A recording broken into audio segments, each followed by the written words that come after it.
नाही. एवढं हेल्दी मी खाते असं फक्त वाटत असेल लोकांना, पण असं काही नाहीये. ह्या स्ट्रॉबेरी ज्या आणल्या आहेत, त्यांचं लाईफ कसं वाढवायचं ह्याचा प्रयत्न चाललेला आहे. कळलेल्या टिप प्रमाणे की व्हिनेगरमध्ये धुतल्या की त्यांचं ते व्हॉटेव्हर जातं आणि मग ते जास्त काळ टिकतं. मिरे, यू आर वेलकम. कारण ही माझी टिप आहे म्हणून. तू दिलीस का टिप?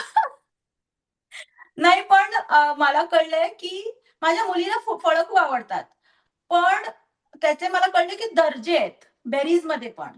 म्हणजे रासबेरीज 2 दिवसात डन. म्हणजे whatever you do to them they done.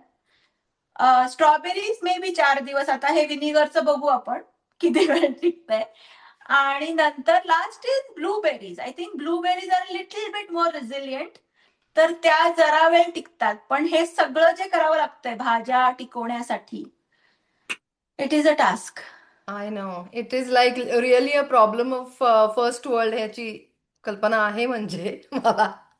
पण अगं आणि पण असं होतं ना की भारतामध्ये आपण जेव्हा होतो तेव्हा एवढ्या भाज्या एक तर आणायची गरज भासायची नाही एकाच दिवशी. कारण आता कुठे काय तू कामाला गेलीस तर येता येता एक दोन भाज्या आणून विषय संपायचा. या पण या हे बेरीज म्हणजे स्ट्रॉबेरीज तर मला वाटतं की मी अगदी नक्की मन लावून त्यांना असं ते फंगस दिसून मग आता मला त्याला टाकायला पण हात लावत नाही अशा होईपर्यंत या. माझी ती त्या दिशेला मी जाते जरी का अगदी व्हिनेगर मध्ये वॉश दिला तरी सुद्धा. पण they stay good for long हे मात्र आहे की थोडंसं व्हिनेगर घालायचं आणि मग पाणीमध्ये मिक्स करून तो एक दोन मिनिटं ठेवायचं मग रिन्स करायचं आणि then you can store dry झाल्यावर. पण पण येस. भारतातनं फळं पण सगळं एकदम फ्रेश यायचं. असं भाजीवाले टप्प्याटप्प्यांवरती भाजीवाले असायचे. इकडे म्हणजे ग्रोसरी एक डे असतो, मग ते क्लिनिंग आणि प्रेपचा एक डे असतो.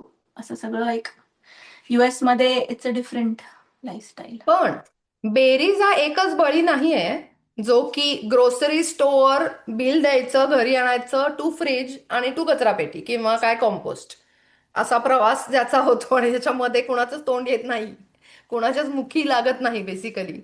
तर मी असं काय काय बरं माझ्याकडनं नेहमी वाया जाणारी गोष्ट म्हणजे माझ्या कोथिंबिरीचा चिखल व्हायचा. आता कमी होतो का ते मी सांगते थोड्या वेळातच की मी ती कशी स्टोअर करते वगैरे.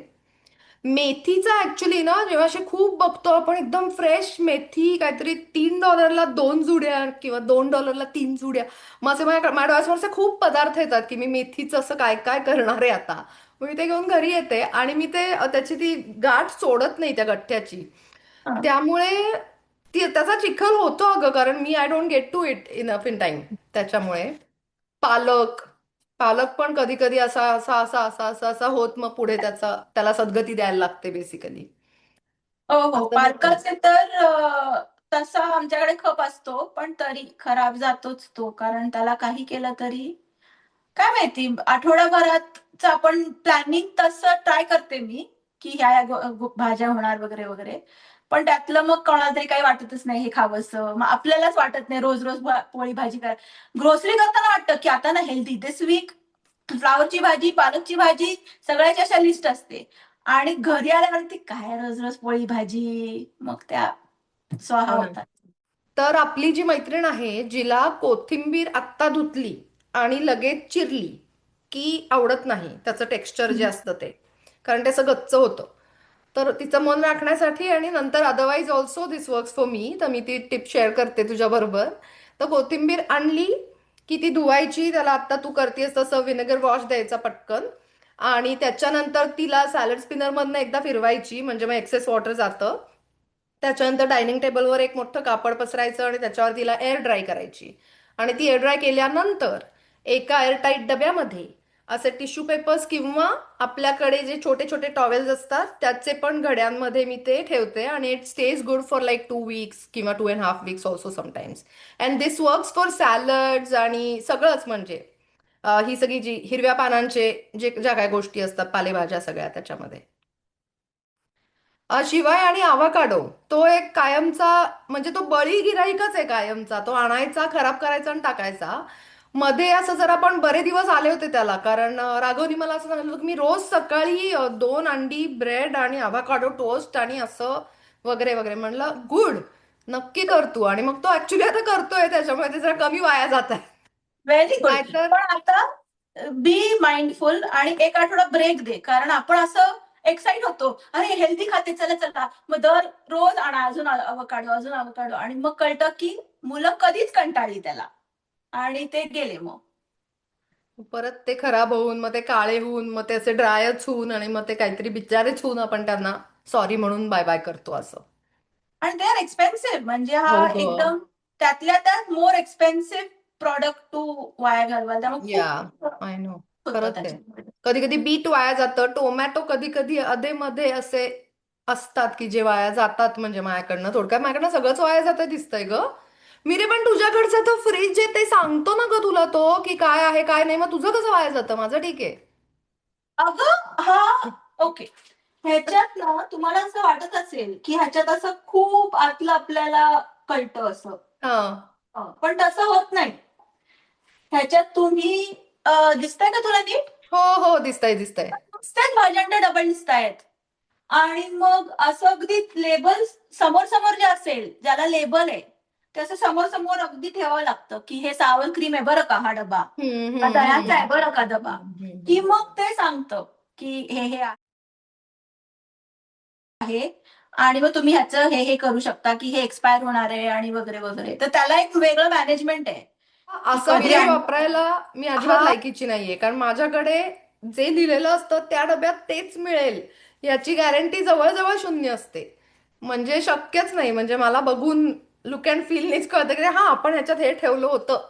आता हा सावर क्रीमचा डबा नसून आता श्रीखंडाचा डबा झाला असेल. श्रीखंडाचा डबा झालेला आहे त्याचा आता असं. पण म्हणजे तुला त्याचा काहीच उपयोग होत नाही का ग मग त्या फ्रीजचा एक स्टॉक घ्यायला की आपल्याकडे काय आहे, काय नाही ग्रोसरीच्या आधी? अगं नाही, कारण ना ऍज आय सेड फक्त समोर समोर दाखवतं. प्लस आपल्या ज्या कालच्या भाज्या असतात बनवलेल्या, त्या वगैरे अशा डब्यांमध्येच असतं ना, त्याला काही कळत नाही ते की छोलेची भाजी आहे का काय आहे ते. You have to actually put it in की ही छोलेची भाजी आहे, या दिवशी बनवलेली आहे. एवढं मॅनेजमेंट असतं तर कशाला लागलं असतं. हा विषय माझ्याकडे मी जरा सोपा केलेला आहे, जे की तुला माहीतच आहे. कुठलीही, म्हणजे मला कांदा आणि कोथिंबीर घालून थालपीठ बनवताच येत नाही.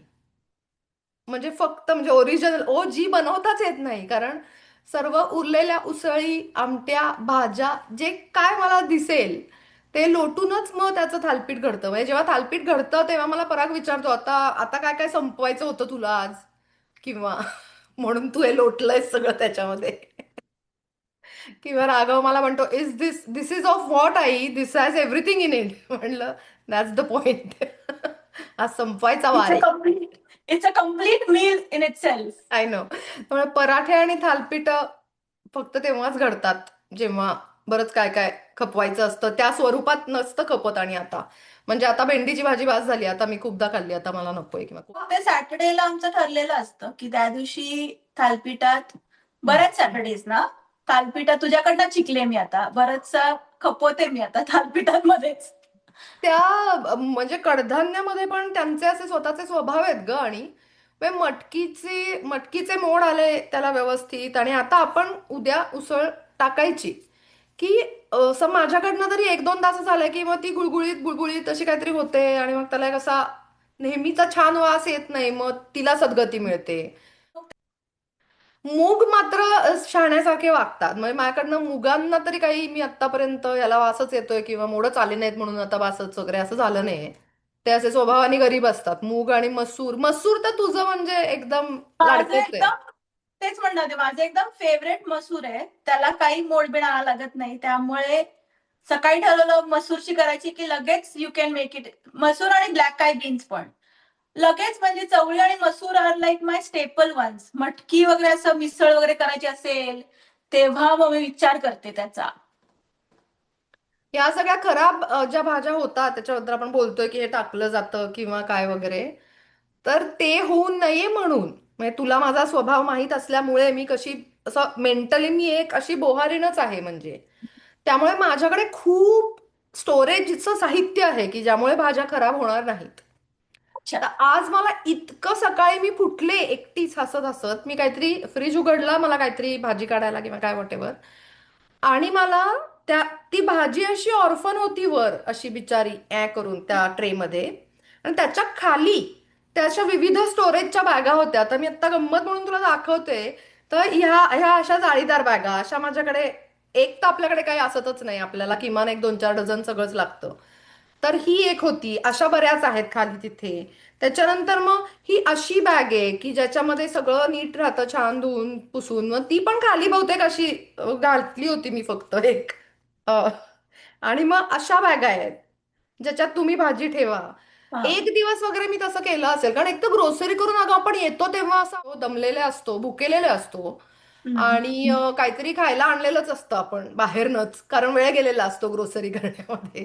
आणि मग ती प्रत्येक भाजी काढून ह्याच्यात ठेवण्याचा पेशन्स नाही राहत, असं मला तरी वाटतंय माझं होतं म्हणजे. नाही, माझं पण सेम होतं. मी पण अशा बऱ्याच कापडी एक आणल्या होत्या की हे कोथिंबीर किंवा भाज्या ठेवायला, पालेभाज्या ठेवायला. आणि विचार केला की त्या आता त्यांचं मॅनेजमेंट करायचं त्या कापडी बॅगांचं.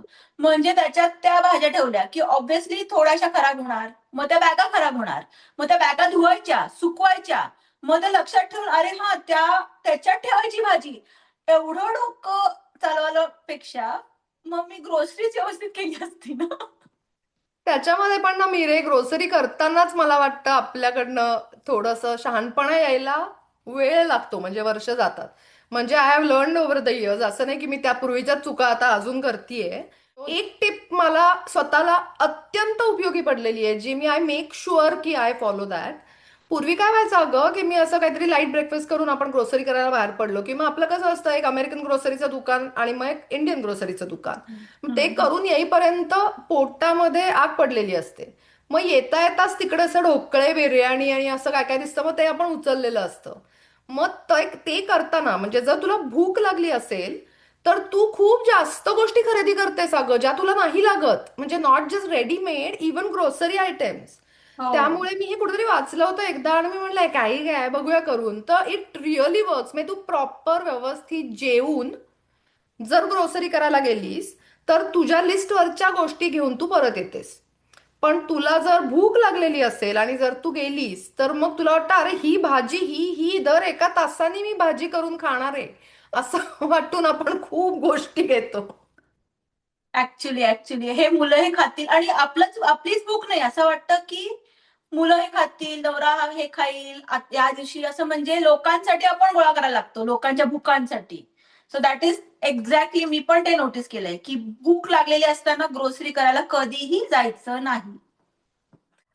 आणि ह्या सगळ्या आपण ज्या बोलतो आहोत त्या सगळ्या वाया जाऊ नये म्हणून प्रयत्न करणार आहोत, राईट, हे सगळं. पण एक गोष्ट जी आहे ती वाया जावी असं मला वाटतं. कारण एकदा आम्ही एक ब्रेड आणला होता आणि तो राहिला, अर्धा राहिला, आणि मग आम्हाला इंडियाला जायचं होतं. ठीक आहे, तर आम्ही गेलो इंडियाला, तो ब्रेड तसाच राहिला बाहेर ओट्यावर. 3 आठवड्यांनी परत आलो, तर तो एकदम टुकटुकीत होता ब्रेड, म्हणजे fresh as if it was new.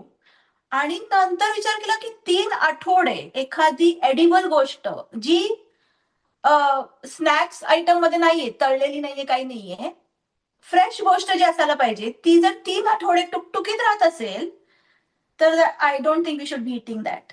तर मग 100%. त्या ब्रँडचा ब्रेड आणणं बंद केलं आम्ही. आणि दॅट वॉज वन एकदम कॉन्ट्राडिक्टरी की अरे नाही नाही, हे खराब व्हायला हवंय. तुम्हा सगळ्यांना पण असं काहीतरी तुमच्या चुकांमधनं तुम्ही शिकलाच असाल, तर तुम्ही काय शिकलात, तुम्हाला काही टिप्स आणि ट्रिक्स आम्हाला सांगता येणार असतील तर जरूर शेअर करा. यूट्यूब चॅनलच्या कमेंट सेक्शनमध्ये तुमच्या प्रतिक्रिया जरूर द्या आम्हाला. आणि सबस्क्राईब करायला विसरू नका. चला, cheers.